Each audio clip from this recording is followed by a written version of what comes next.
128 కూటమి రాబోతున్నాయి, అలాగే 47 వైఎస్ఆర్ కాంగ్రెస్ పార్టీకి రాబోతున్నాయి అనేది ఎగ్జిట్ పోల్స్ చూపించినటువంటి అంచనా. దీని మీద విశ్లేషణ అందించడానికి మన దగ్గర ప్రసాద్ గారు ఉన్నారు. విశ్లేషకులు, రాజకీయ విశ్లేషకులు, అలాగే వివిధ అంశాల మీద పూర్తి అవగాహన ఉన్నటువంటి ఒక రాజకీయవేత్త, రాజకీయ విశ్లేషకులు కూడా. సో ఆయనతోటి ఇంటరాక్ట్ అవుదాం ఇదే ఎగ్జిట్ పోల్స్ మీద. సార్, ఎగ్జిట్ పోల్స్ చూశారు, అయితే ఈ ఎగ్జిట్ పోల్స్ని నమ్మచ్చా నమ్మకూడదా అనేది ఒకటి. అందుకే మనం ఏం చేసామంటే ఆల్మోస్ట్ మన వ్యూవర్స్కి కొంతవరకు మనం జెన్యూన్ ఇన్ఫర్మేషన్ ఇచ్చేయడానికి ప్రయత్నం చేస్తున్నాం. ఉన్నటువంటి వాటిల్లో నమ్మదగినటువంటి సర్వే సంస్థలు ప్లస్ వాళ్ళు సర్వే చేసినటువంటి తీరు వాటన్నింటిని పరిశీలించిన తర్వాత కొన్నింటిని మేము పికప్ చేసుకోవడం జరిగింది. పికప్ చేసుకున్న తర్వాత అవి ఇచ్చినటువంటి ఇన్ఫర్మేషన్లో ఎంతవరకు మనం నమ్మచ్చు అనే దాని మీద మేము మీ అభిప్రాయాన్ని తెలియజేయాలి. తెలియజేయడంతో పాటు వాటిని ఎంతవరకు నమ్మచ్చు అనేది కూడా మీ ద్వారా తెలుసుకునేటువంటి ప్రయత్నం చేస్తాం. ఫస్ట్ అన్నిటికన్నా భిన్నమైనటువంటి సర్వే కేకే సర్వే. అసలు అన్ఎక్స్పెక్టెడ్, ఎవరు ఊహించిన విధంగా ఈ ఫిగర్ని ఇవ్వడం జరిగింది. ఏంటి, వైఎస్ఆర్ కాంగ్రెస్ పార్టీకి కేవలం 14 స్థానాలు మాత్రమే వస్తాయి. 5 జిల్లాల్లో ఆల్మోస్ట్ వాషౌట్, 6 జిల్లాల్లో కంప్లీట్ వాషౌట్, అసలు ఎక్కడ వైఎస్ఆర్ కాంగ్రెస్ పార్టీ కనపడదు అనేది. మీరు దాని మీద ఏంటి మీ విశ్లేషణ? సో డెఫినెట్గా దీంతో ఏకీపిస్తానండి. ఇప్పుడు ఏదైతే వీళ్ళు ఇచ్చారో అంటే వీళ్ళంతా కూడా ఒక క్రెడిబిలిటీ ఉన్న సంస్థలు కాబట్టి కాస్త మరీ ఏదో అతిశయోక్తి కాకుండా ఒక లెవెల్కి ఇచ్చారు వీళ్ళు. కానీ ఓటింగ్ శాతం కానీ జనాలు రాష్ట్రం బయట ఉన్న జనాలు కానీ దేశం బయట ఉన్న జనాలు కానీ వాళ్ళు వెళ్ళిన తీరు, ఓటేసిన తీరు అన్నీ చూసినప్పుడు వివిధ వర్గాలతో మాట్లాడడం కూడా జరిగింది. అన్నీ చూసినప్పుడు నాకేమనిపిస్తుందంటే వైసీపీకి సింగిల్ డిజిటే వస్తుందేమో అనిపిస్తుంది. సింగిల్ అంటే మరి ఒకటి కాదనుకోండి, సో 10 లోపు ఏదో 7, 8 సో సింగిల్ డిజిట్ ఆ విధంగానే వస్తుంది అనుకుంటున్నాను నేను కూడా. సో బహుశా ఇది ఐ థింక్ నా యొక్క అంచనా ఏదైతే ఉందో, నేను ఏదో పలువురితో మాట్లాడానో, సో చాలామంది దగ్గర నుంచి ఫీడ్బ్యాక్ తీసుకున్నాను. సో వివిధ వర్గాల నుంచి, ఇటు యువత నుంచి కానీ, ఇటు మధ్యతరగతి వాళ్ళు కానీ, ఉద్యోగస్తులు కానీ, రైతులు కానీ చూసినప్పుడు సో డెఫినెట్గా నా మైండ్లో ఏదైతే ఉందో ఇది మ్యాచ్ అవుతుంది. ఓకే, మీరు బిజినెస్ పీపుల్ కూడా కాబట్టి ఈ సంస్థ యాక్చువల్గా కష్టపడి కొంతమంది టీముని పెట్టుకొని చేసినటువంటిది, గుడ్ విల్ తోటి ముడిపడినటువంటి ఎగ్జిట్ పోల్ అనుకోవాలి. సో ఇంత ఇది అతిశయోక్తి అని అనిపించట్లేదు అని చెప్పి మీరు అంటున్నారు. మామూలు వాళ్ళు చూస్తే ఇంత అతిశయోక్తే కదా, ఇన్ని 14 మాత్రమే వచ్చే వైసీపీకి పరిమితం అవుతుందా అని చెప్పి అనుకుంటారు కదా. సో బిజినెస్ పీపుల్ యాంగిల్లో ఆలోచిస్తే ఈ సర్వేని ఏమనుకోవాలి? ఈ సర్వే కరెక్ట్ అనిపిస్తుంది నాకు. ఓకే, ఇప్పుడు మీరే ఈ సర్వే సంస్థ ఓనర్ అనుకోండి, ఈ సర్వేని ఇలా ప్రొజెక్ట్ చేయడానికి ఎన్ని గుండెలు ఉండాలి? నేను మళ్ళీ హ్యాట్సాప్ చేయాలి, ప్లస్ రెండవది అప్రిషియేట్ చేయాలి, అభినందించాలి. సో అంటే ప్రజల మైండ్లో ఏదైతే ఉందో, పబ్లిక్ పల్స్ ఏదైతే ఉందో, పబ్లిక్ ఏదైతే కోరుకుంటున్నారో, పబ్లిక్ ఏదైతే ఎదురు చూస్తున్నారో, పబ్లిక్ దేనికోసం అయితే ఓట్ చేశారో ఇవన్నీ పరిగణలోకి తీసుకుని ఇది ప్రస్ఫుటంగా ఈ సర్వేలో అవన్నీ కూడా ప్రతిబింబిస్తున్నాయి. కానీ నాకు ఎక్కడ కూడా ఇదేదో ఎగ్జాబిట్ చేసినట్టుగానో లేకపోతే అతిశయోక్తిగానో ఇదేదో కావాలని ఒక పార్టీకి ఏదో బాగా ఊతున్నట్టుగా అనిపించట్లేదు. అంటే ప్రస్తుత రాజకీయ పరిస్థితుల్లో, ప్రస్తుత నేపథ్యంలో ఆంధ్ర రాష్ట్రంలో నెలకొన్న ఒక పరిస్థితుల దృష్ట్యా ఇది క్లియర్గా చాలామంది, అసలు మెజారిటీ ఆఫ్ ద పీపుల్ రాష్ట్రానికి బయట ఉన్న వాళ్ళు కానీ చూశారు మీరు, ఒక 35 లక్షల మంది వచ్చి ఓటేశారు. దేశ విదేశాల నుంచి కూడా కొన్ని లక్షల మంది వచ్చారు, ఫ్యామిలీతో వచ్చినాయి. ఎంతోమంది వ్యాపారవేత్తలు, విద్యావేత్తలు, అక్కడ వివిధ రంగాల్లో సెటిల్ అయిన వాళ్ళు, జాబ్స్లో ఉన్నవాళ్ళు, అసలు వాళ్ళకి కష్టం అంటూ తెలియకుండా గ్రీన్ కార్డు హోల్డర్స్ హ్యాపీగా ఈవెన్ సొంత రాష్ట్రంతో, సొంత ఊరితో కనీసం వాళ్ళకి 10 పైసలు లాభాపేక్ష కానీ ప్రతిఫలాపేక్ష కానీ ఎటువంటి రాష్ట్రం మీద ఆధారపడకుండా స్వతంత్రంగా కొన్ని వేల మందికి, కొన్ని వందల మందికి ఉపాధి కల్పిస్తూ బతుకుతున్న వాళ్ళకు కూడా కసిగా కుటుంబాలతో సహా 4 నెలలు, 5 నెలలు, 6 నెలలు ముందు వచ్చి వాళ్ళు వర్క్ చేసిన విధానం అంతా కూడా నాకు ఇక్కడ కనిపిస్తుంది. మీకైతే కనిపిస్తుంది, ఎందుకంటే మీరు దానికి సంబంధించిన ఓనర్ లేకపోతే దానికి సంబంధించిన యజమాని కాదు కాబట్టి మీరు విశ్లేషకునిగా మీకు అంచనాల దగ్గరగా ఉంది. ఓకే, అది చెప్తున్నారు. కానీ ఇతను గుడ్ విల్ ని పణంగా పెట్టి ఈ విధంగా చేశారని అంటే అతనికి ఉన్నటువంటి నమ్మకాన్ని ఏ విధంగా చూడాలి? అంటే నేను అనుకునేది ఏంటంటే ఇప్పుడు జనరల్ గా ఏంటంటే దాదాపు 10 సంస్థలది మనం డేటా తీసుకున్నాం. అందరు సేఫ్ గేమ్ ఆడారు. అన్ని చూద్దాం, దానికి కూడా వెళ్దాము. ఆల్మోస్ట్ అందరు సేఫ్ గేమ్ ఆడారు. ఇప్పుడు మీరు చూస్తే మిగతా సర్వేలన్నీ కూడా ఎలా ఉన్నారంటే ఇటు కర్ర ఎరగకూడదు, పాము చావకూడదు అన్నది చందనంగా ఉంది వాళ్ళందరిది. కానీ కొంతమంది ఏంటంటే గోడ మీద పిల్లుల్లాగా ఉంది అది. సో అటు చెప్పట్లేదు, ఇటు చెప్పట్లేదు, కాసేపు అటు అంటున్నారు, కాసేపు ఇటు అంటున్నారు. కాబట్టి నేను అనుకునేది ఏంటంటే ఇప్పుడు మేమంతా కూడా చాలా ఈ మధ్యకాలంలో మేము అబ్జర్వ్ చేసింది, సో ఈ ప్రక్రియ అంతా చూసింది, చాలా మందితో ఇంటరాక్ట్ అయింది. ఇప్పుడు విదేశాల నుంచి వచ్చిన వాళ్ళతో ఇంటరాక్ట్ అయ్యాము, లోకల్గా ఉన్న వాళ్ళతో మా విలేజ్, కానీ ఎక్కడైనా సరే మేము మాట్లాడాం. కాబట్టి ఇతను నాకు తెలిసి చాలా కూలంకషంగా గ్రౌండ్ లెవెల్లోకి వెళ్ళి పిన్ టు పిన్ చేసి ఏదైతే ఇప్పుడు ఆంధ్ర ప్రజానీకం కోరుకుంటుందో, ఏదైతే ఇప్పుడు మన ప్రధానమంత్రి గారేమో ముక్తి భారత్ అంటాడు, ఇది కాంగ్రెస్ నుంచి ముక్తి భారత్ చేయాలి, భారత్ని విముక్తులు చేయాలంటాడు. సో ఏదైతే ఈ వైసీపీ నుంచి విముక్తులు అవ్వాలని కోరుకున్న వాళ్ళ యొక్క మెంటాలిటీకి, వాళ్ళ యొక్క మనస్తత్వానికి, వాళ్ళ చేసిన కృషికి ఇది ఒక నిదర్శనంగా కనిపిస్తుంది. సార్ ఎంత తెలుసా కూటమి మొత్తానికి ఇచ్చింది? ఇక్కడ 133 ప్లస్ 21 అంటే ఇక్కడ 153 ప్లస్ 7 161 ఇచ్చారు కూటమి. అవుట్ ఆఫ్ 175 161 ఇచ్చారు. ఇక్కడ కూడా సేఫ్ గేమ్ నేను నాకున్న గణాంకాల ప్రకారం, నాకున్న లెక్కలు నేను 165 అనుకున్నాను. ఆఫ్ కోర్స్ ఈయన ఇంకా ఒక 4 తగ్గించారు. మీరు చెప్పొచ్చు రేపు జూన్ 4th కొంచెం అటు ఇటు అయినా మీకు వచ్చేటువంటి నష్టం లేదు. అవును, కాదు ప్రొజెక్షన్స్ అటు ఇటు అవుతాయి. కానీ ఇతను ఒక బిజినెస్ కదా, ఇది ఎగ్జిట్ పోల్ అనేది ఒక బిజినెస్. ప్లస్ దీని సత్తా మార్కెట్ దీని మీద ఆధారపడిందని చెప్పి నాకున్న ఇన్ఫర్మేషన్. ఇతను కేకే సర్వే దాని మీద ఆధారపడి సత్తా మార్కెట్ లో కొన్ని వేల కోట్ల రూపాయలు బెట్లు కాశారు. ఇతను ఏమో సింగిల్ నెంబర్ ఇచ్చారు, కనీసం సేఫ్ సైడ్ తీసుకోకుండా. ఒక బిజినెస్ తెలిసిన ఒక బిజినెస్ మ్యాన్ గా ఎలాంటి ప్రెజర్స్ ఉంటాయి, ఒక బిజినెస్ మ్యాన్ ఏ విధమైన గేమ్ ఆడతారు మీకు తెలుసు. మరి ఇతను అలాంటి గేమ్ ఆడకుండా ఇచ్చాడంటే ఏమనుకోవాలి? ఇప్పుడు మీకు ఈ అంశాన్ని పక్కన పెడదాం. ఇప్పుడు హెరిటేజ్ షేర్ తీసుకుందాం. హెరిటేజ్ షేరు నిన్న మొన్నటి దాకా కూడా ఒక జస్ట్ ఒక వారం రోజుల ముందు కూడా 320, 323, 25 మధ్యనే ఊసులాడుతూ ఉంది. సడన్గా చూస్తే 75 రూపాయలు పెరిగింది. ఈ మధ్యకాలంలో చూస్తే 413, 415 రూపాయల దాకా వచ్చేసింది. అంటే నేను ఆ షేర్ మార్కెట్ మీద అనుభవంతో, షేర్ మార్కెట్లో ఇన్వెస్టర్గా నేనేం చెప్తానుకున్నానంటే, ఈవెన్ ఇప్పుడు జగన్మోహన్ రెడ్డి గారు కంపెనీలు ఫ్లోట్ చేశాడు, సూట్ కేసు కంపెనీలు ఫ్లోట్ చేశాడు, ఎవరెవరో వచ్చి వేల కోట్లు 100 కోట్లు ఇన్వెస్ట్ చేశారు అని చెప్తారు. సో జగన్మోహన్ రెడ్డి తాత కానీ, జగన్మోహన్ రెడ్డి తండ్రి కానీ వీళ్ళేమైనా తరతరాలుగా వీళ్ళేమో బ్లూ చిప్ కంపెనీలు కాదు. సో చాలామందికి వీళ్ళేమి విపరీతంగా వచ్చి లాభాలు ఆర్జించిన కంపెనీలు కాదు. సో ఎవడోచో వీళ్ళ కొట్టేసిన డబ్బులు, వీళ్ళ సంపాదించిన డబ్బులు ఎవడికో ఇస్తే, ఎవడో తీసుకొచ్చి వీళ్ళకి ఇన్వెస్ట్ చేస్తే ఆ విధంగా వీళ్ళు పెద్దోళ్ళు అయ్యారు, ఆ విధంగా డబ్బులు చూపించుకున్నారు. కానీ రియల్ షేర్ మార్కెట్ తీసుకుంటే మీరు ఎన్ఎస్సి కానీ బిఎస్సిలో కానీ తీసుకుంటే ఈవెన్ చిన్న ఇన్వెస్ట్మెంట్ 1000 రూపాయలు కూడా చాలామంది చూస్తే మీరు ఇంట్రాడే ఆడతారు, కొంతమంది ఏమో ఒక 2-3 నెలల వరకు అట్టే పెట్టుకుంటాడు, ఒక రేంజ్ రాగానే అమ్మేసుకుంటాడు. కొంతమంది ఏంటంటే లాంగ్ ఇన్వెస్ట్మెంట్ పెడతాడు, 1 year పెడతాడు, లేకపోతే లాంగ్ ఇన్వెస్ట్ పెడతాడు. ఆ 1000 రూపాయలు ఇన్వెస్ట్ చేసేవాడు కూడా ఏదో అంటారు కోడి గుట్టుకి ఈకలు పీకుతాడు. ఈ కంపెనీ ఏంటి, చరిత్ర ఏంటి, ఎవడు పెట్టాడు, దీన్ని ఏంటి, ఈ బ్యాలెన్స్ షీట్లు ఏంటి, ఇన్వెస్ట్మెంటర్స్కి లేకపోతే వీళ్ళందరికీ షేర్ హోల్డర్స్కి వీడు ఎంత పర్సెంటేజ్ ఆఫ్ ప్రాఫిట్ డిస్ట్రిబ్యూట్ చేశాడు, ఈ విధంగా రకరకాలుగా అసలు వీడి ప్రోడక్ట్స్ ఏంటి, మార్కెట్లో వీడి షేర్ వాల్యూ విలువ ఎంత, వీడి మార్కెట్లో వీడి పర్సెంటేజ్ ఎంత, ఈ విధంగా రకరకాలుగా చూసి కానీ 1000 రూపాయలు పెట్టాడు. అటువంటిది హెరిటేజ్ షేరే సడన్గా తీసుకుంటే ఒక వారం రోజులు 10 రోజుల్లో చప్పమని 75 రూపాయలు పెరిగింది. ఇప్పుడు సపోజ్ ఇప్పుడు రేపు పొద్దున టీడీపీ కూటమి వచ్చేసింది అనుకుందాం, వస్తేస్తే డెఫినెట్గా 500 దాటైపోతుంది. సో 500 నుంచి 600 మధ్య ప్లే అవుతుంది. సో దాన్ని బట్టి ఇప్పుడు అది కూడా మీరు పరిగణలో తీసుకుంటే డెఫినెట్గా పార్టీ అధికారంలోకి వస్తుంది, టీడీపీ కూటమి అధికారంలోకి వస్తుంది కాబట్టే కదా అక్కడ కూడా అంత అది ఓకే. అంటే మీరు వ్యాపార పరంగా మాట్లాడారు కాబట్టి ఇతను ఏమి ఇప్పుడు జనరల్ గా సేఫ్ గేమ్ తీసుకుంటారు కదా, మినిమం గ్యారెంటీ గేమ్. టోటల్ గా మొత్తాన్ని పోవాలనుకోరు కదా.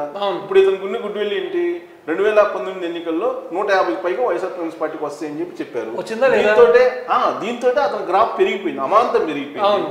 కేకే ఎగ్జిట్ పోల్ అనగానే అందరూ వెయిట్ చేసిన పరిస్థితి. ఇవాళ మనం చూసినా కానీ లైవ్ లో కేకే ఆల్రెడీ చెప్తున్నారు. కేకే చెప్పేదానికి దాదాపుగా వాచింగ్ చూసినైతే 70-80 వేలు ఉంది. అవును, మీకు స్టార్టింగ్ లో 20,000 వచ్చేసింది లైవ్, విత్ ఇన్ మినిట్స్ లో 20,000 వచ్చింది. ఇప్పుడు 70-80 వాచింగ్. ఎంత గుడ్ విల్ ఉంది, క్రెడిబిలిటీ ఉంది, గుడ్ విల్ ఉంది. అవును. ఇప్పుడు ఇది ఒకవేళ అటు ఇటు అయితే ఏంటి పరిస్థితి అవుతుంది? సో అటు ఇటు అవ్వడానికి మీకు మరి సేఫ్ గేమ్ ఆడతారు కదా, కానీ ఆళ్ళు అవుతున్నాం అది.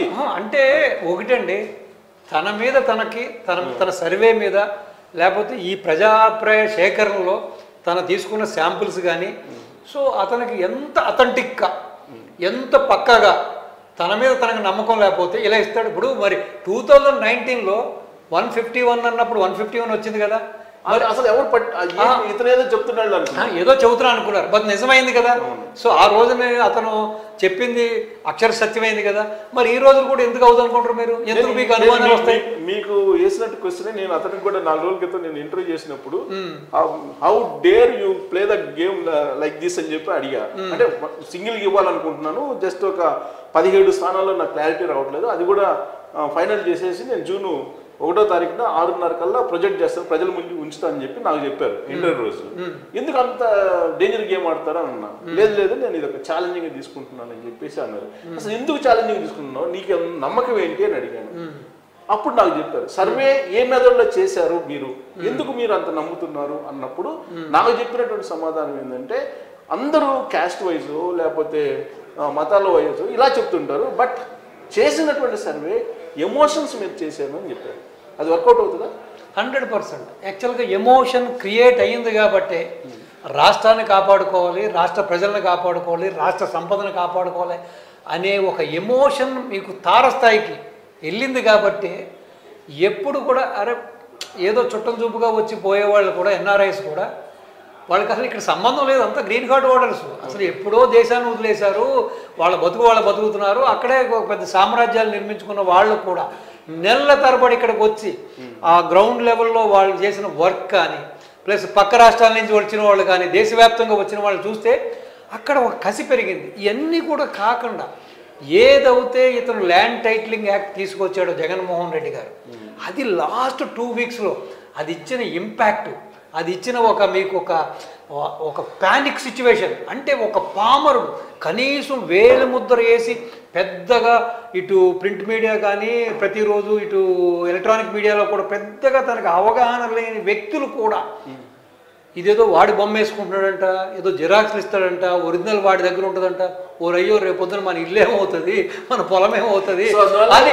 సో అది ఇంపాక్ట్ అన్నీ కూడా, అంటే ఇతను ఆ ఎమోషన్స్ ఏదైతే ఉందో ఆ ఎమోషన్స్ అన్నీ కూడా క్యారీ ఫార్వర్డ్ అయిపోయి, సో ఏమంటారు పీక్ ఎవరెస్ట్ అనమాట. Sky is the limit. కొంచెం డిఫరెంట్ గా చేశారు, ఎమోషన్స్ మీద సర్వే చేశారు.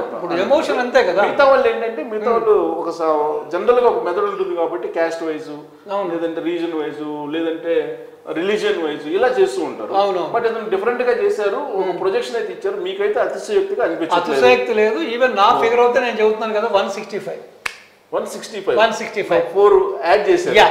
ఓకే, మిగతా సమస్యలు తీసుకుంటే కనుక మనం చూసి ఎస్జిఈడి ఇది ఇచ్చింది 139 ఇచ్చారు కూటమికి, 36 వైసీపీకి ఇచ్చారు, ప్లస్ ఆర్ మైనస్ ఇచ్చాడు. ఇది మైనస్ అయితే కనుక ఇది 26 అవుతుంది.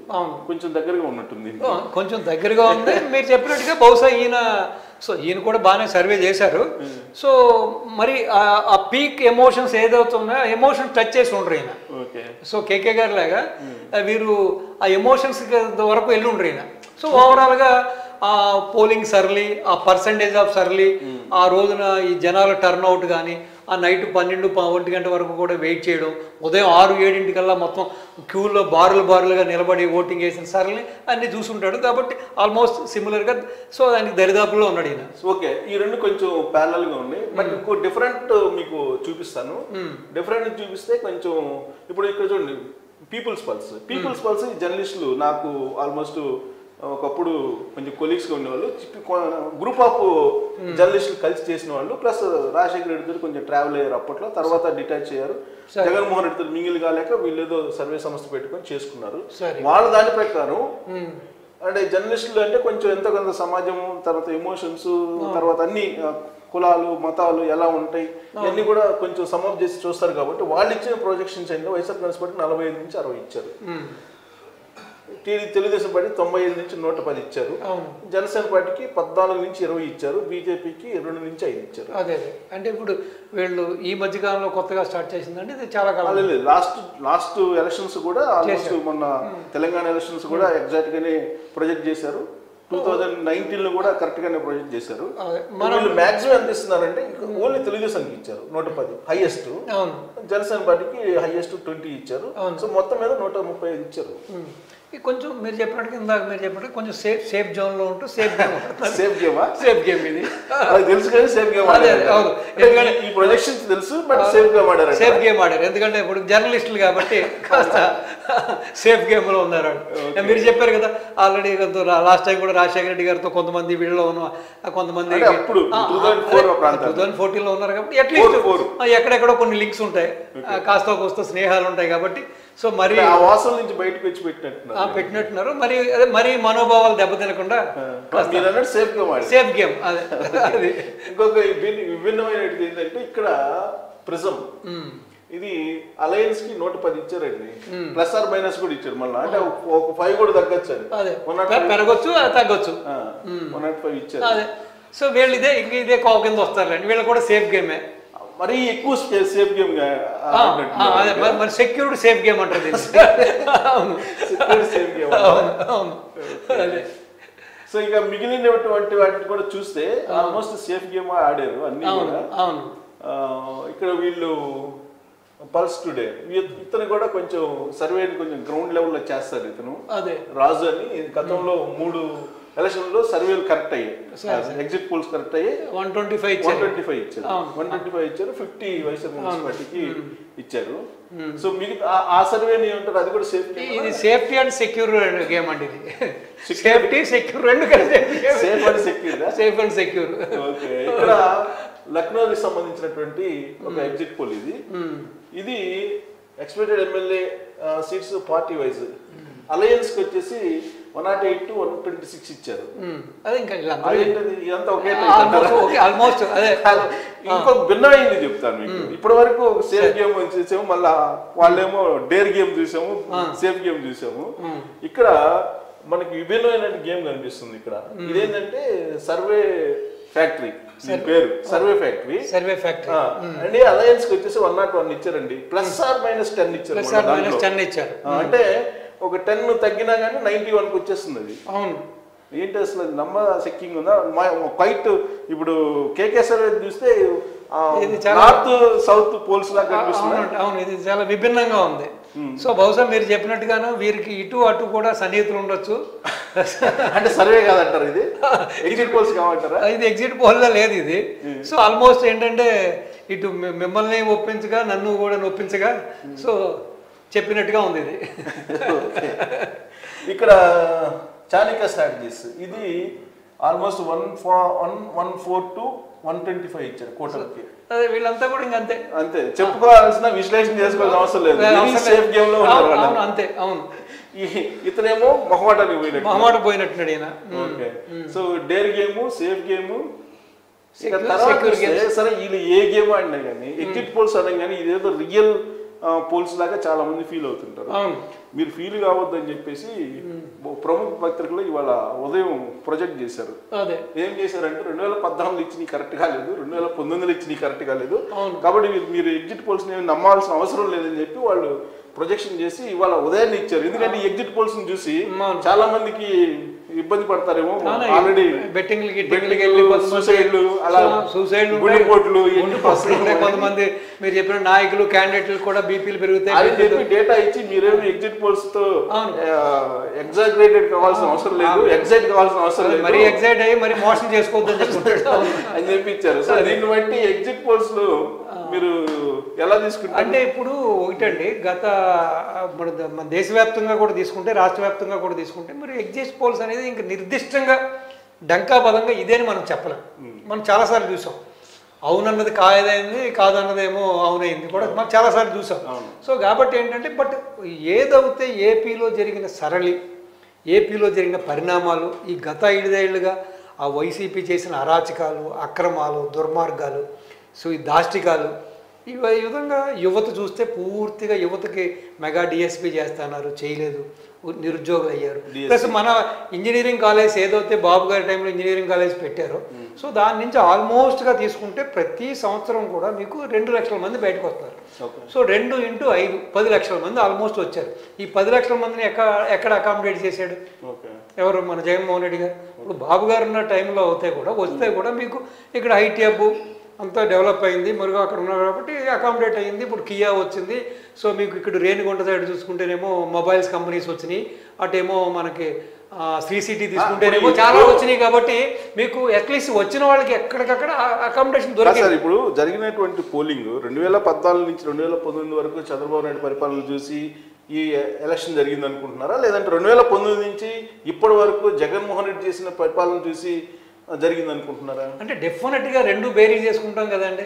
ఇప్పుడు బేరీ చేసుకుని జరిగిన ఎలక్షన్ అనుకుంటున్నారా? ఇప్పుడు ఒకటండి, మీరు రోజు పంచభక్ష వర్ణాలతోటి అన్నం పెట్టినోడికి గంజి మెతుకులు ఇచ్చి పచ్చిమిరకాయ ఇచ్చి కొరుకు తినమన్న వాడికి తేడా తెలుస్తుంది కదా. అంటే జనాలు మరి అంత ఆ టేస్ట్ గుర్తొచ్చి ఇప్పుడు డెఫినెట్గా ఇప్పుడు అంతే కదా. ఇప్పుడు చూసాం కదా, అన్ని రకాలుగా ఉద్యోగస్తులు కాడి నుంచి, వ్యాపారస్తులు కాడి నుంచి, కాంట్రాక్టర్స్ కాడి నుంచి, డైలీ లేబర్స్ కాడి నుంచి, ఇప్పుడు భవన కార్మికులు కానీ, ఇప్పుడు భవన కార్మికులు కాదు. ఇప్పుడు రాబోయే రిజల్ట్ చంద్రబాబు నాయుడు మీద ప్రేమతో వస్తున్నట్టు రిజల్ట్ అనుకోవాలా, లేదంటే జగన్మోహన్ రెడ్డి మీద వ్యతిరేకత వస్తున్నటువంటి రిజల్ట్ అనుకోవాలి? ఇప్పుడు ఏ మొగుడు లేకపోతే అప్ప మొగుడే దిక్కున్నట్టుగా ఈ గత 5 ఏళ్లుగా ఆయన వ్యవహార శైలి చూసిన వాళ్ళు ఇప్పుడు ఈ వ్యవహారాలు చూస్తున్నాడు, ఈ బాబు గారే బెటర్ అనుకుంటాడు కదా. అంతే కదా. ఇప్పుడు ఓటరు చంద్రబాబు నాయుడు దృష్టిలో పెట్టుకొని వ్యతిరేకమైన ఓటు వేశారంటారా?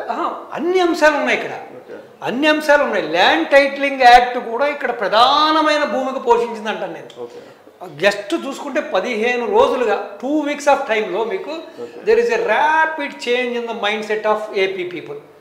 అసలు భయభ్రాంతులు అయిపోతేనే మీరు ప్రతి వాడు కూడా ఇది ఎక్కడ అన్యాయం రా, ఇది కొలతరాళ్ళ మీద ఇటు బొమ్మ వేసుకుంటున్నాడు, మన పాస్ పుస్తకాలు పట్టదారి మీద బొమ్మలు వేస్తున్నాడు అని చెప్పి ఎన్ని చూసిన తర్వాత, ఈ అరాచకాలు చూసిన తర్వాత, ఎన్ని చూసిన తర్వాత, ప్లస్ రెండోది ఏదైతే ఇప్పుడు ఈ కూటమి యొక్క మేనిఫెస్టో ఉందో, ఆ సూపర్ 6 ఎన్ని ఉన్నాయో అవి కూడా బాగానే వెళ్ళినాయి.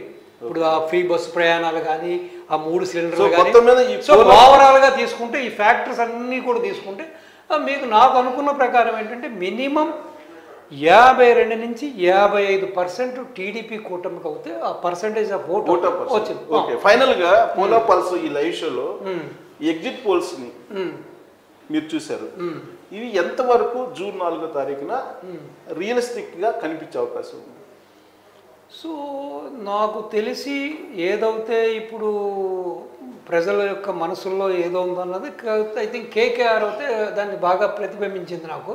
సో డెఫినెట్గా అది రియలిస్టిక్కి అతి దగ్గరగా ఉంది. సో కాబట్టి డెఫినెట్గా నాకు I vote for KKR. KK. Okay, thank you very much Prasad.